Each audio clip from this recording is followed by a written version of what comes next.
நம்ம கடன் வாங்காம வாழ்வதற்கு சில காரியங்களை நம்ம செய்யணும்.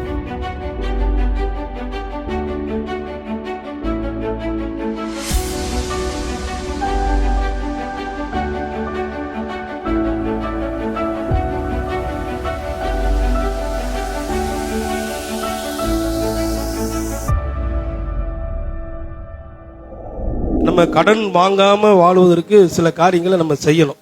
வாழ்க்கையில இயேசு ஃபர்ஸ்டா இருக்கணும், என் குடும்பத்தில் இயேசு ஃபர்ஸ்டா இருக்கணும், என்னுடைய பிஸ்னஸ்ல இயேசு ஃபர்ஸ்டா இருக்கணும், என்னுடைய படிப்பு எல்லா காரியத்திலுமே அவர் ஃபர்ஸ்டா இருக்கணும், அவர் தான் பெஸ்டாகவும் இருக்கணும். அப்படி இருக்கிறப்ப நிச்சயமா சொல்கிறேன், கர்த்தர் நம்மளை மேலாக்குவார், தலையாக்குவார், நம்மளை கீழாக்க மாட்டாரு. ஆமே வர வர என்ன பண்ணுவாருங்க, நம்மளை விருத்தி அடைய செய்வார். ரொம்ப அவசியம். அப்ப அவர் இயேசு கிறிஸ்து எதுக்கு தரித்திரரானார்? நான் ஐஸ்வர்யவானாய் வாழும்படி இயேசு தரித்திரரா ஆனார். அப்ப நான் ஐஸ்வர்யவானா ஆகணும் என்பதற்காகத்தான் இயேசு கிறிஸ்து என்ன பண்ணாருங்க, சிலுவையில ஒரு தரித்திர கோலமாய் தொங்கினார்.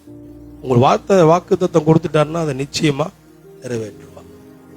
அந்த வாக்கு தத்துவம் வார்த்தை என் வாழ்க்கையில நிறைவேறணும் அப்படின்னா அவருடைய பிரமாணத்துக்குள்ள நான் என்ன பண்ணணும், அவருடைய பிரமாணத்துக்குள்ள வரணும், அவர் பிரமாணத்தை பின்பற்றணும், அவருடைய நியமங்களை நான் என்ன பண்ணணும், கை கொள்ளணும். யோசுவா 5 அப்படிதான் பார்க்கிறோம். அவருடைய நியமங்களை நம்ம என்ன பண்ணணும், கை கொள்ளணும்.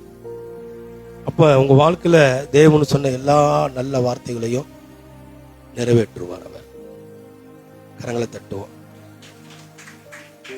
அல்லேலூயா. எத்தனை பேர் விசுவாசிக்கிறீங்க? எத்தனை பேர் நம்புறீங்க?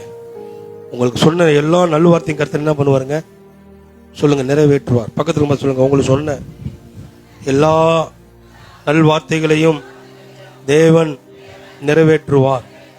உங்களுக்கு எதெல்லாம் தருவேன் செய்வேன் என்று தேவன் சொன்னாரோ அது எல்லாமே கர்த்தர் செய்வார்.